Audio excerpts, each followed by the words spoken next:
Good evening, everybody. Welcome back, everybody. Thanks for joining us. If you're joining us now, or if you're watching back later, we appreciate that you're here. It's end of August. It's almost football season. It's not the end of August. It's Beginning like of the August. first part of August. August 6th. I'm thinking about football. Football starts the end of August. Yes. First Which is Husker very game close. is 28th of 3 weeks August. from tomorrow, Yeah. Thursday. So with football comes concussions. Now, football is not the only place that gets concussions, but we thought that because football season is coming, we would sit down and just chat through concussions. You talk about soccer too. Oh I yeah, was just gonna say that. soccer. I would say, and I tell people this a lot. I've seen as many, maybe not as many, but I've seen a lot of show choir concussions. Oh, no. Yeah, I've seen like 3 kids in show choir with concussions. What happened in show choir? They Well, faint or? Well, one kid got kicked in the back of the head, like so they'll do their dance moves, and somebody tries to kick over the head Oh, and okay. took a knee to the head. I've seen people that they jump off. I mean, they're athletic. They jump off and Yeah. they slipped and fell and hit his head on the floor. And so, I mean, I've seen them get to wear helmets in show choir. So concussions are not just football, right? But it's kind of what starts the conversation. You hear a lot more about concussions with football. So we thought we'd chat about concussions. And we see a lot of people not necessarily with concussions, but people who have had concussions. So I kind of wanted to frame the discussion today as, well, from a patient perspective, hey, I've hit my head, I have had a concussion, what kind of symptoms are normal or not normal? What does it mean when you have a concussion? And then what kind of normal treatment looks like, and then what we do that's maybe a little bit different with treatment when we look at concussions, because we're going to look at things a little bit differently when we're dealing with concussions. So, Sorry to stop you. You made me think of something when you talk about some of this, and I've had different patients say, "Well, yeah, I've had a concussion, but it was a mild one." Yeah. You ever get that one? well, yeah, I mean, All the time. right. And is there a mild is concussion? there such thing as a mild concussion? So, in general, anybody's had a concussion, it's a brain injury, Right. So it's injury to the actual brain, which is not mild. Right. I would say I had same thing. I had a mild heart attack. Well, Okay. It was just a little. it's a little teeny heart attack, right? But people say that too, right? It was just a mild heart attack, right? It was not big, but it's a big deal. So even mild, it doesn't mean even if you have symptoms from that concussion or that big brain injury, yeah, you can have it can kind of change you a little bit. And I think the biggest thing, I mean, if you look at the different grades, you have a grade 1, 2, and 3. A grade 1 would be like a mild concussion, but when you start getting to the grade, I guess the question to ask is if you've lost consciousness is a big thing, because that's like a grade 2 and 3, where a grade 1 is just like getting your bell rung. But when you start losing When you've been knocked out, or lights lights with your going, background with doing some athletics, like you probably have like grades of how they would grade that out in terms of severity. that's how they grade them, and then it's all about it's just the initial assessment. I mean, we see more of the post-traumatic concussion syndrome, where we don't see a lot of the acute stuff. So we're seeing the aftermath of what people have, and sometimes they might be misdiagnosed, where they might have, there's a series of, I know you're going to go over this with Yoshi down the road, but there's a series of tests you have to do to determine where they're at and what stage of concussion. What the recovery is, but it's all about memory and what they remember. And a lot of those people that they fall through those cracks. Yes. They even pass their protocol. That's what we'll talk about. They pass those protocol tests, or they've graduated from their concussions. Yes. But they still have symptoms. So what kind of symptoms do you guys usually, when somebody comes in, they've rung their head? What do you notice? And we'll get to the end here eventually. I've seen brain fog, Yeah. headaches, neck tension, lack of concentration, inability to be like on screens, TV, A lot of hypersensitivity. Yeah. hypersensitivity to sound, light. Processing, visual information, written information, verbal communication. For sure. Dizziness. Yeah. People are dizzy or unstable. Lack of concentration. Ringing in your ears, nauseousness. Mm-hmm. And some of those are you think of them right after you hit your head. Yeah, you get dizziness, you have headache, you have neck tension. But the concentration and the hypersensitivity, those are things that tend to linger long after people are done with their concussions. And that's when people end up usually seeing us, maybe because of it's been there for a long time and they don't know what else to do and they end up with Brain fog. I'm still Yeah. foggy. I still don't Right. I still don't know how to I still can't really handle a day at school. Mhm. I can't. It's too noisy at school. It's too noisy at at work. I just can't be there. Those kinds of things. Anne's gonna give us a lot of input as we go along because she's been through it. So a lot of the symptoms Anne can tell you, no, that's a concussion symptom. That's not a concussion symptom. And people who are out there, they'll come in and sometimes they don't even relate it. Like you said, they maybe just had their bell rung. Mhm. It was a mild TBI, and then all of a sudden they started having headaches, or they started getting some neck tension, they start getting some symptoms. They don't really relate the two together, so that's why I think some people get misdiagnosed with concussions. Often, I think, and Jason, you maybe talk to this, when someone has an acute concussion, what kind of things do you typically, from your history going back, what's typically done with an acute concussion? Well, they do a neurological assessment. They check their eyes for dilation of their pupils. They look at what they remember, like retrograde, anterograde amnesia. Just making sure they know, person, place, thing, what year is it, just to make sure they know where they're at and what they're doing. Mm-hmm. And it's kind of interesting that when you do see a concussion, acute concussion, it's kind of, you can see it in various different forms. You'll start seeing like saccadic movements through their eyes. Their eyes will start kind of. So usually there's a lot of vision symptoms stuff. that'll show up initially. I'll have a headache. I think the biggest thing. I think, I was reading up on some of the stuff before this. It's kind of like when you turn the TV on. When you see lights, it's like turning your TV on and you see all the ants go all over your TV. It's all your brain. When you hit your head, your brain circuitry, all your signals that are going to the rest of your body are kind of like, it's like you pull the unplug button on. You don't have no cable. You have no picture. It's just nothing but Snow. Yeah. And so that's what comes about initially. But I think the biggest thing that I also read too that is kind of a good analogy, and I think it kind of relates to us when we're talking about the brain fog, when we're talking about all the other things. It's kind of like a concussion is like a traffic jam. I mean, how if you're going from point A to point B and you have smooth traffic and you have good lights and you hit all the lights, you get from point A to point B. You know how to get there. But Right. yeah, if you have a concussion, a traffic jam, you get in a traffic jam, you're stopping, you know where you got to go, but you can't get there. You get frustrated. It expends a lot of energy. You're doing all these things to get there, but you can't do it because something's stopping you from doing it. Your brain knows what it wants to do, but you can't physically. The signals are getting. The signals are through there. Yeah. So we need to speak to it a little bit, but there's if you're an athlete, they do preseason concussion training or testing. So they know kind of what your reaction time is. They kind of know your general memory, right? They know what's normal to you. So then when you have a concussion, if you have a concussion, they can kind of check how are we back to baseline? Are you back to regular function? And that's kind of a lot of times how they determine return to play, which misses a whole big picture of what's really going on, and that's where that system tends to fall short.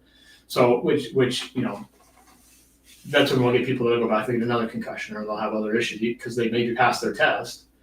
And if you deal with professional athletes and talk about it, they know how to Pass the test. pass the test. Squeak through the cracks. Right. But if you just were in a car accident, or you just something fell on your head and you get people with concussions from all kinds of things. Suitcases fall out of the closet, and people in the head, and all those sorts of things. So we don't have any pre and post op like pre-concussion things to think about. So then early treatment usually for concussion is related to those symptoms, right? Rest. They don't. The biggest thing is let's say we just got to rest and No exertion. let the brain heal up, let it let it A rewire. not a lot of cognitive stuff. Yeah, don't strain it. Don't strain. Don't look at your phone. Don't look at your TV. I mean, I think a lot of that stuff, what we deal with, I was thinking about that too, from a visual perspective. How you're going to look at your phone?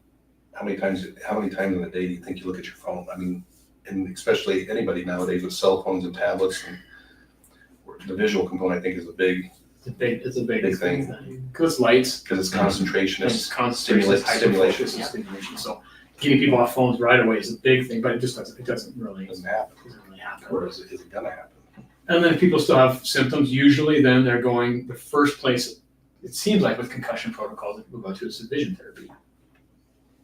Because that's usually where the main symptoms are. Well, the eyes aren't focusing or whatever. So there's a lot of vision therapy associated with an early concussion.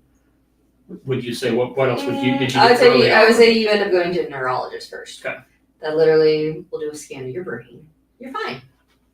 It's all in your head. Well, it doesn't show Like up. that's literally what Yeah. they tell you.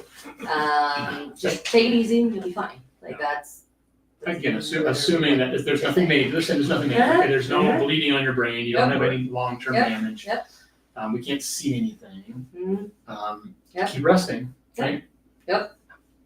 How long would you, I know you can relate, how long did you rest before you finally decided there was enough, still going, you needed to do more than just rest? After I broke my neck, it was a year before I ended up here. As a last ditch effort. So if you're not proactive as a patient and saying, there's more going on, I'm not healing, my brain isn't kind of coming back to life, you do have to be kind of proactively saying to your neurologist or your doctor, hey, I want to do more to kind of get this going. But I know a lot of the concussion programs, like Madonna's got a great one in town, but it's a lot of it is It's vision therapy. it's vision therapy, which is And I think the not thing is too, wrong. if you look at the literature, any kind of symptoms that are present 3 months after the initial concussion. So a lot of times it takes about a month, 3 months to kind of, most people are normal, but when people continue to have symptoms 3 months after, that's, again, it's the post-concussion syndrome. So I think a lot of it is a return to play, or if you have a concussion, you're 60% more likely to have another concussion after the first concussion, and then every subsequent concussion it's just a domino effect. So it gets worse and worse and worse. And then symptoms get worse and worse. and worse. It's long to recover, which is why it's a big deal. That's why we see it so much in with sports. One of the symptoms that you didn't say it outright, but you're talking about just the energy that it takes. You know, you talk about traffic jam, and I think about fatigue. How often would you say fatigue was a big component there? Oh, it's all the time. And do you think most neurologists ever consider that a symptom? No. Exactly. It's just rest. You gotta rest. Right. Your And brain- it's like no matter how much you rested, did you ever not feel fatigued? So with that in mind, what are some things that with that kind of normal talk in mind, what are things that people aren't looking at that we would maybe look at?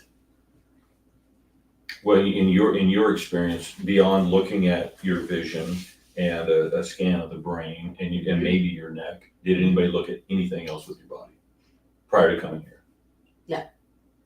Well, I went to an ENT Okay. because I had ringing in my ears. Mm-hmm. So they did a hearing test and told me to listen to white noise. Right. And that was going to cure it.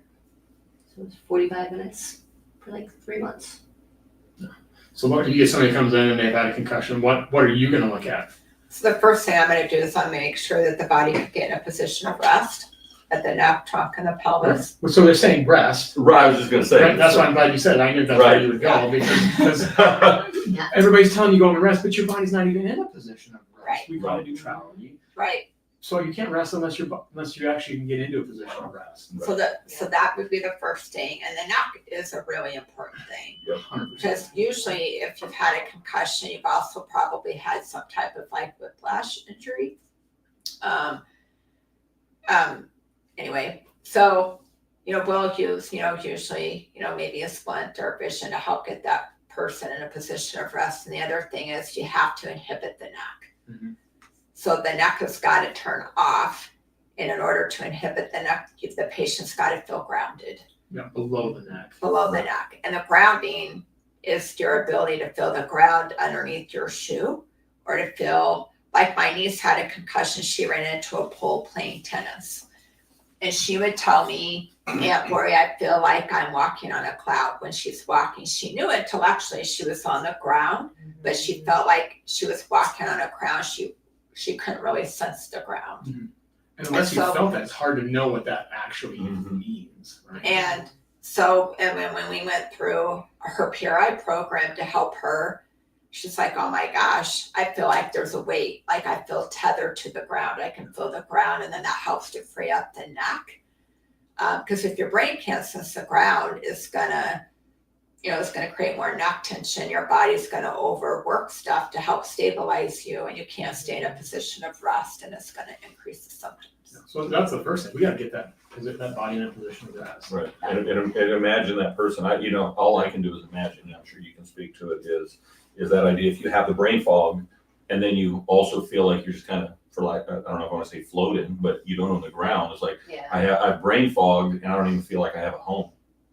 Yeah.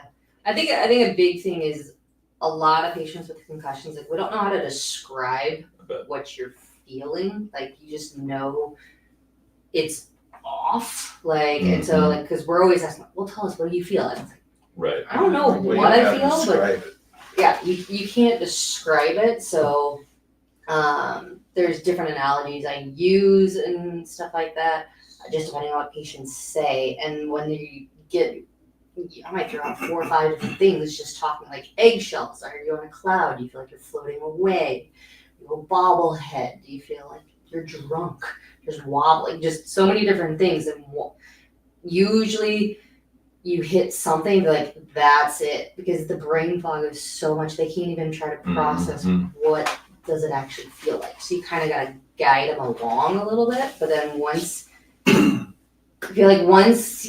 you understand what they feel and you found it, they're like, okay, they understand me. Like now they don't have to work so hard to try to explain what they're feeling. Because unfortunately, even here, we get people after they have failed so many other times. So it's multiple providers telling them like, well, it's all in your head. Like, yes, it is, but these are true symptoms that you're feeling. That's why post-concussion syndrome, it's really hard to get a diagnosis. Like no doctor actually wants to give you a diagnosis. Right. I'm glad I have not had one confirmed concussion from a neurologist. Out of my 8 that I've had, not one has come from a neurologist. So what kind of things did happen? I mean, what about your story? Like in what sense? Just like, you had a concussion. Mm-hmm. They wouldn't tell you had a concussion, was it? You had a concussion because the headaches, the brain fog. I'm back to, like when I broke my neck, I went back to school and didn't remember that I even took a test. Like I had no memory of taking a test. But, and again, things have changed a lot with the NFL, all this type of stuff, but they told me because I didn't lose consciousness, I didn't have a concussion. Like, Well, the thing is, I don't know if you guys saw it this morning, it was, I don't know if they still do it, because I'm not in the athletic training field as much, but they banned ammonia, smelling salts. Yeah. The NFL can no longer use smelling salts. So usually what would happen, sometimes, not all the time, if you know that they didn't have a neck injury, they would basically take ammonia capsule and put it in front of your nose and they would come out of it. Well, so a lot of guys are mad now because they're taking it away, because that's how they stimulate themselves or energize themselves before games, because it gets you all riled up. So it puts you in more of a state of extension. They're saying on the news or the radio this morning that at some of the old Husker football practices, Oh yeah. there'd be hundreds of packets of smelling salts on the ground before practice. Oh yeah. So all the guys they'd smell just to get themselves amped up to go to practice. And back in the day, they used to put them on their hats. The trainers would put them on their hats. They'd take them to their hats in case they needed one. They would just take it off their hat and just put it in front of someone's nose. But Wow. the players would always get them, and they would do it like pre-game just to kind of stimulate themselves. But I mean, that's basically you're going into a state of unrest. And so, especially if you have a concussion, you do that. I mean, they'd be curious. I mean, that's been years ago, but the research on that, I mean, if putting something like that in front of someone's nose to put them in more of a It's hyper arousal. It's already a little bit hyper aroused, but they're using it. That was just to get someone up and off the field. Yep. It'll wake you up. That's for sure. But yeah, I did see that they banned those, and they were talking stories about that. So if you were a patient, because I think we'll have some patients that'll watch that, and you're a year out from a concussion, or you just have any symptoms, you think maybe you had a concussion, they're telling you maybe it wasn't a concussion, you're fine, whatever. what would be one thing that you would recommend, or that one of us recommended? What would be something you do as a patient to start to see if you can make some progress, other than rest? Because rest that's the number one thing. Rest. Well, how would you get into a state of rest? What would be the first thing that a patient could do without me even coming to see us? Would you have any advice? I'd make sure they wear good pair of shoes. Yeah.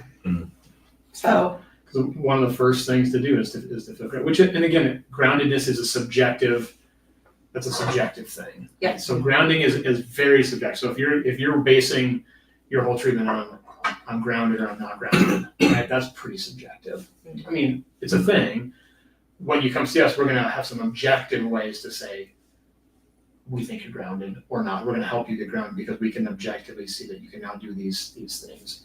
We can see the change in your body from that. So Another thought would be maybe to recognize if you're trying to manage by clinching. Yeah. You know, which you'll see a ton of that. Exactly. Yeah. I think the other one would be breathing and pressure management, just trying to regulate pressure, because the brain fog is just part of them not being able to breathe too, because they're working so hard just to function, and they're, they don't know how to breathe. Mm-hmm. Which is a segue into kind of, hey, well, what would we do if when somebody comes in to see you, right, as a patient? So hopefully, what I'd say, well, come find somebody who knows how to help manage you beyond just Your head. your head, Right. because it's not just your head. And a lot of people that I've seen, and that we've seen, have been through vision therapy. They've got prism glasses, they've got tint glasses, they've passed their vision therapy, but they still have fatigue, they still have symptoms, that kind of stuff, because nobody's ever looked at anything below the neck. So usually what I start with is, like you said, get them back on planet Earth, and then work out from there. So what would you, we all kind of hit one thing first, but again, first thing, you would look at grounded shoes. And Lauren's going to do a video for us on a good technique to help get people grounded. There are things that you can do without tools necessarily to get grounded. So what's your favorite? I know you're probably going to talk about it. What's your favorite grounding exercise? And what do you look for? It'd be supported squatting. Yeah. And then, it depends on if they are extended bilaterally or in a PEC pattern. And you would objectively see something different in that pattern, right? Yep. And, I would do a bilateral squat if they are in a left AIC, right BC, right TMCC pattern. Then I know they're not grounded on their left floor, Right. and I want to give that floor back to them. Yeah. So I would do a left squat. Yeah. Squatting is the number one thing, and I would do a supported upright stuff on the upright where people can feel the ground, helps to inhibit a neck, and helps to provide stability through the thorax and the pelvis to get grounded. And I would do it with breathing. Yeah. Good shoes, A squat and breathe. and breathing. Probably throw into that some reaching. Which I'm going what's your go-to breathing thing when you see somebody that comes in and you're trying to get them to figure out how to get down onto planet Earth? I love to put people on a low step and have them blow up a balloon, because they're in a squatted position, but they don't have to manage it too hard, and they got to figure out how to breathe in that position with the support of a block underneath them. And then watch to see when they take a breath in, are they able to expand their back, or are they pulling up their using right. their neck, if it's still Exactly. And it's amazing, just those simple things, a good pair of shoes, feel planet Earth, get their legs to turn back on again, get breathing. They'll actually feel different, so we'll get that subjective change. And then objectively, what would you guys expect to see in terms of how would we know that we're doing a good job? All of our objective tests that were positive go negative. Right. And Including the neck. So so we're hopefully we would see that objectively that there's more mobility to that neck. It's relaxed. The head is now free because they've gotten back on planet Earth and back into a position where they can sense the ground.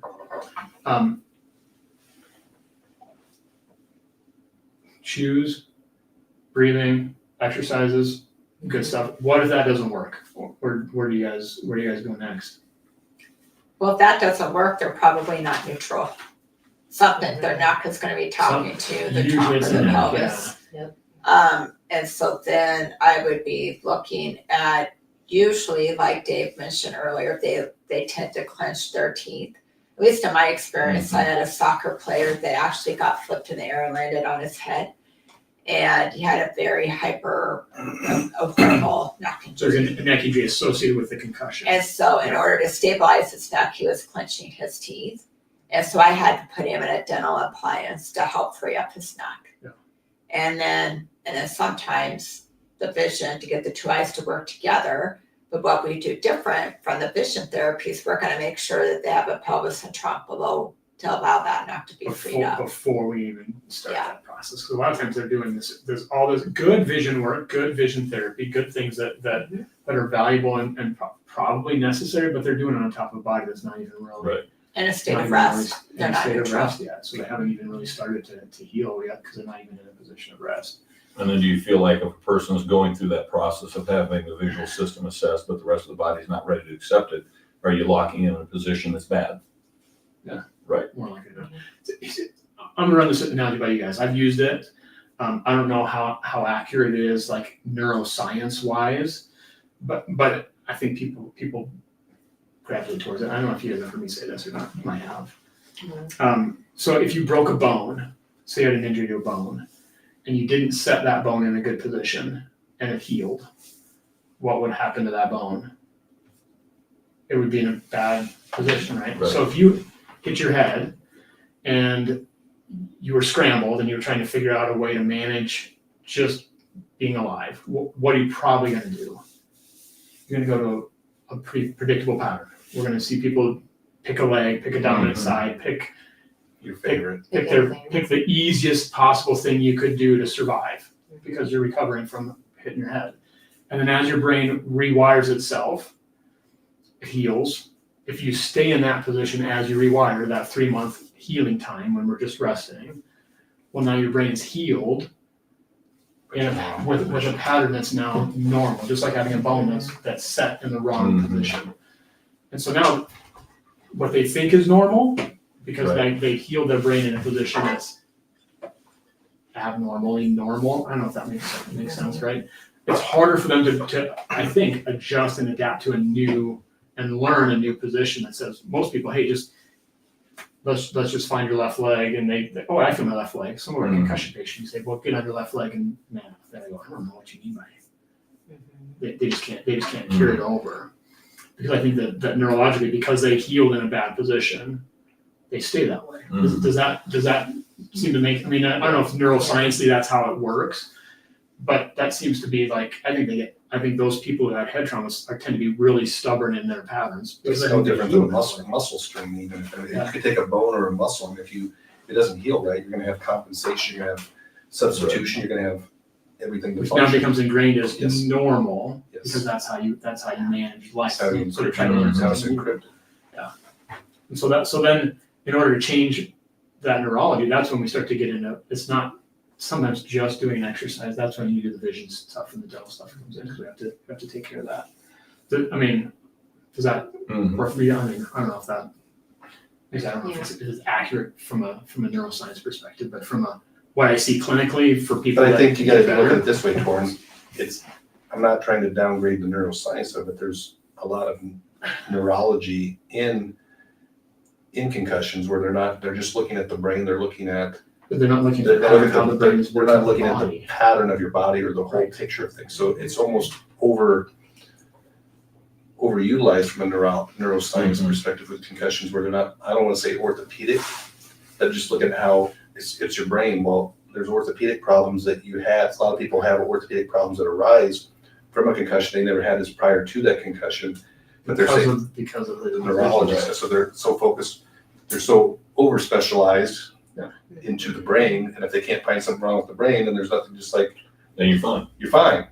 But you have all these other things, you have these orthopedic things, and It's like you got to look at a holistic approach. yes. So it's kind of come on, because you can't just look at the brain or look at the eyes. It's got to be the whole It's a neural issue. Well, yeah, it's a neural issue, but what was causing? Which is why then I Right. say, well, no, you're healed. It's been 6 months. Yeah, right. It's not the concussion anymore. Your brain's healed. Well, they're probably not even that wrong, but the way that brain is now wired Adapted. and adapted, and you've learned to be in a Or different position. maladapted.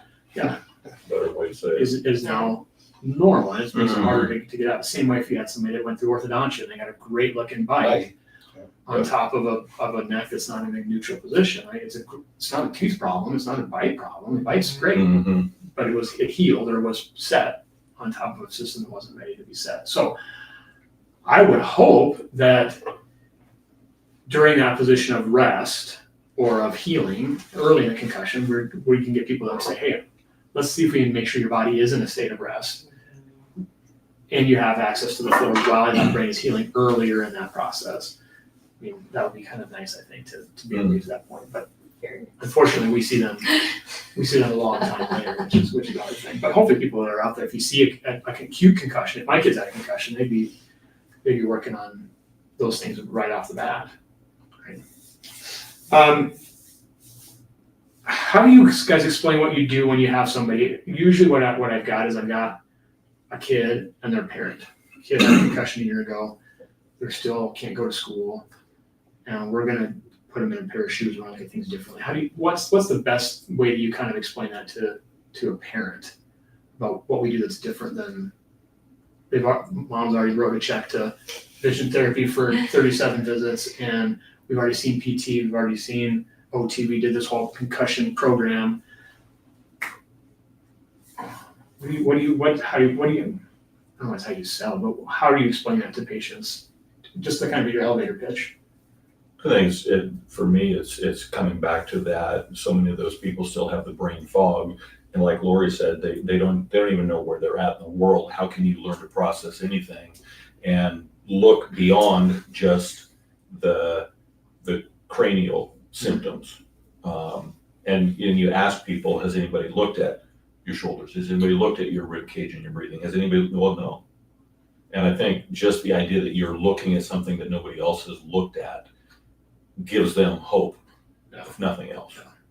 I think showing them objective tests, and my thing is if you show them, like, for lack of a medical term, your car is going to the right, yet you're trying to do life straight ahead, and you show them the position of the neck, the trunk, and the pelvis with objective tests. And then usually if you do an intervention and you take those objective tests and go away, and then what I do is I have my patients stand, can you feel the ground underneath your left foot? Can you feel your heel arch and big toe? And 9 times out of 10, they feel the front part of the foot or the inside of their left foot. Mm-hmm. They stand on their right foot, they feel the outside of their right foot. You go in and you show them objective tests. To match that. Right, and if they stand on their left or their right leg, they feel their neck hold them up, or they don't feel anything but their legs holding them up, or they might feel a hip flexor. Then you do an intervention, like one thing, teach them how to breathe, put them in a good pair of shoes. All those tests go away, and then you have them stand on their left or right leg, and they're like, I feel my leg holding me up. I feel the ground underneath my left foot, and that's what sells it. So then you have a subjective response You do. You and an have objective change. Yeah. So you have an objective test, you do an intervention, and the objective test changed. And on top of that, the patient feels something different. Like, I feel more relaxed, I feel more calm. It's not perfect, but they see some progress, or they can observe a change. Which is what we do with everybody, but that's Yeah. what makes what we do so powerful, is that it really is empowering to the patient to say, I actually finally have something that I can control something. Which, so from a patient perspective, well, I know you eventually ended up here. Mm-hmm. What was kind of the first thing that actually you felt gave you a little bit of control? Control was Ron telling me that nothing I said was crazy. Truthfully, I tell all my patients that have concussions, like, there's nothing that you can tell me that's too far out there. Like, you tell me what you are sensing, what you are feeling, what you're experiencing, because that's just how their brain is processing stuff. And so I just let them talk. They just want to be heard, because they've been to so many other places. They're always being cut off. Like, no, it's not that. Like, it's this. Like, so that, a lot of the patients that I've seen with concussions, they're just like, your paperwork's different. Like, just that alone, they're like, what is this? So that's a huge thing. But again, Lori was my therapist one of the times when I was here. So it is the subjective that you can feel something different, but then for the parents, it's objectively seeing something. Like that's the big selling point, is the objective stuff for the parents. But when you can finally feel any little bit of relief, it's like you hold on for dear life. It's the best feeling ever. And you're like, all right, I'm in. Like, let's go. I don't know. I don't want to speak how you felt, but most of my patients feel like they feel validated. Yes. Yeah. 100%. They walk out of here with all the, everything's okay. My MRI was okay. My CAT scan was okay. My X-ray was okay. Yep. And then I come in, and I always tell people, I just want you to walk out of here and feel validated. Yep. Because you get told that, you start to think, is it in my head? Mm-hmm. I think too, like Ann said, there's nothing someone will say that will be so outrageous, but I tend to use past patients' interpretations of what they feel, because I can't sense what you feel, so I kind of use other people's verbiage. Mm-hmm. Okay, do you feel like this, or do you feel like that? Because sometimes that can click with somebody, and sometimes, just using a traditional assessment or terminology doesn't always click with the patient. So there's certain things you might say something really weird, and like, yeah, it kind of feels like that. Or a patient might tell you something that they felt this, and just using that terminology sometimes can connect with your patient better. And I find that to help. And they're like, well, how did you know that? And I'm like, well, I didn't know that. I just knew that from previous, it's just clinical experience as far as patients repeating stuff, or you hear it over and over. Like, it kind of feels like this. Yeah. And then once you go through and you see Lori a couple of times, then you're good for the rest of your life, right? I wish. So I wish. Especially if you've had multiple concussions, it becomes a management game. So Yes. that's another thing that people need to hear, is that if you've had brain injury, you're gonna have to be mindful of it. So you're never fully cured. Yeah. Simple as that. Like, you cannot cure a concussion. Like, you might have one and not have like the symptoms that last forever, but your brain has already changed its structure. So I've never asked you this. So you played soccer, correct? Yeah. So did you have any concussions prior to your accident that you know of? I would say but the question is, were they treated? no, Yeah, so. because I didn't lose consciousness. But that's, I But- think, in essence, is why you it was the straw that broke the camel's back was the accident. We had other subsequent that were undetected, if you will. Yep. And that's why you have the issue. I mean, unfortunately, it is what it is. That's why you have the issues you have. Yep. I mean, because you think of how many football players or how many soccer players have a concussion, they don't even know. They might, see some blinking lights. Yep. They're back in there, and this is what Yoshi's talking about. Yeah. There's tons, but there's a lot more, assessments up in, the last 5-10 years. And we've had so many of these high level athletes. They can go out and they can play football and they can play soccer and they can run and they can do all those things because they're wired for that. Yes. But those same people can't walk through the grocery store without feeling Function like with daily life. like they're going to pass out and literally not be Or able to drive make a it car. out. Or drive a car. Or drive a car. They don't drive themselves because they can't drive themselves because they can't handle that stimulation. But they can play football. So it's a Again, it goes how you're wired. Yeah. So Ann, what would you, not to give away your thing later, No. what's your biggest tools that you tend to rely on? Because obviously Now. she's doing well. She's here working, like she's, we know when she's having a day, but Yeah. just in the past week you've had Yeah. issues, and you can kind of relate where that came from. But what are the tools that you rely on? Took the floor away from her. He did. No, shoes are a big thing for me. So I have my Birkenstocks on right now. I have, the custom orthotics whenever we go and test out our new shoes. Just make one of you guys test me out. So the I'm first so thing sensitive. that she needs to know is that she's got to have a good pair of shoes on. Yep. You're not probably getting to a point where you're going to be No. 100% in cute shoes. No. You can. No. I said that like this. You get cute shoes, but I pay for it. Yeah. I know I pay for it. So being mindful of the ground is a huge Yep. thing for you. Dental appliance. Use it all the time? No. I used to use it all the time. It was 24/7 minus when I was eating. Then it went to night times only. Now it's more just when I need it. So I can tell when the symptoms are coming on. I'll throw it in and get my jaw moving. I have gum, lots and lots of gum.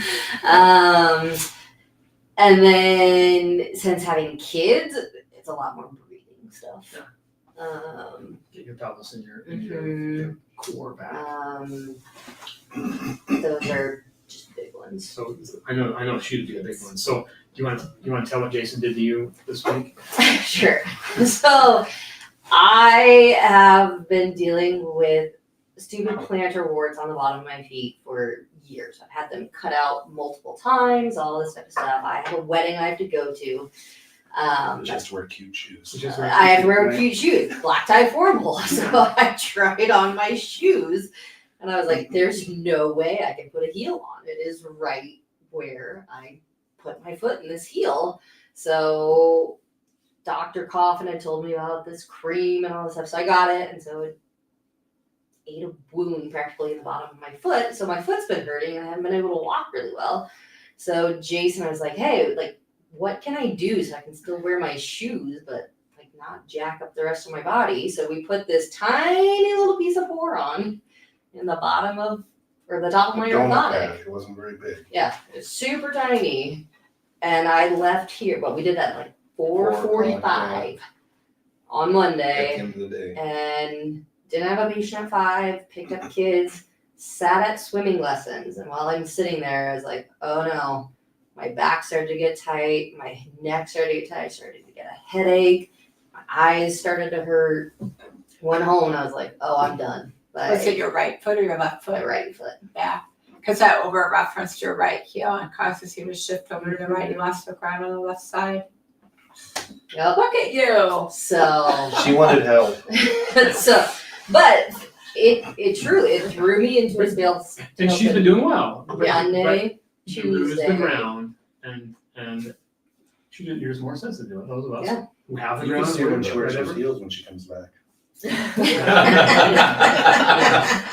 But having Put it on your being schedule now. Yeah, right. being That Monday, grounded 8 a.m. is just pencil. Take the day off.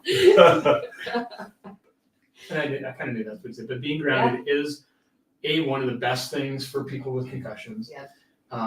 Probably one of the last things that's usually looked at Mm. from a traditional model is nobody's really caring about your feet and how you sense the ground. It's all because the symptoms are head and neck related. Right. So that's, I think, the biggest takeaway is what we're going to do differently is really start to build you back up from the bottom up, and can have such a massive impact on people that have fallen through the cracks from the protocols. So, any last minute advice you guys have? Concussions, if there's something you knew that, I mean, if you had a concussion today, what would you do? Kind of hit that, I think. Mhm. Put your good shoes on. Yeah. Breathe. Yep. Get yourself in a good position. I mean, I think the other thing too, and maybe Yoshi will go over this too, but there's a test. It's called the Rombert's test. It's kind of like the one where you stand on one leg and you touch your nose and you close your eyes. Well, Yeah. the vast majority of people, I mean, it's a sobriety test is what it is basically, but even if, they always do that as, your balance is your vestibular system is off. So again, if you don't have the floor underneath you, you're not going to pass that test, Yeah. no matter how hard you try. So if you don't have a floor underneath you, you can sit there and do that all you want. And I think that, But they don't treat that. They just treat the. yes, that's an objective. Right. That's their objective finding. Right. And I think the thing is to put that in perspective. If you don't have a floor underneath you, no matter how hard you try to do that, and I mean, I think that's a return to play kind of protocol. I think I'm not for certain on that, but I think that's one test other than all the other stuff they do on the computers The and computer stuff. reaction times and all They're that. doing stuff. virtual reality now, like testing for these, like so many concussions on VR glasses and trying to figure out with no ground, no nothing, where they're at. That's big. That's what's being done a ton. Which is stimulating.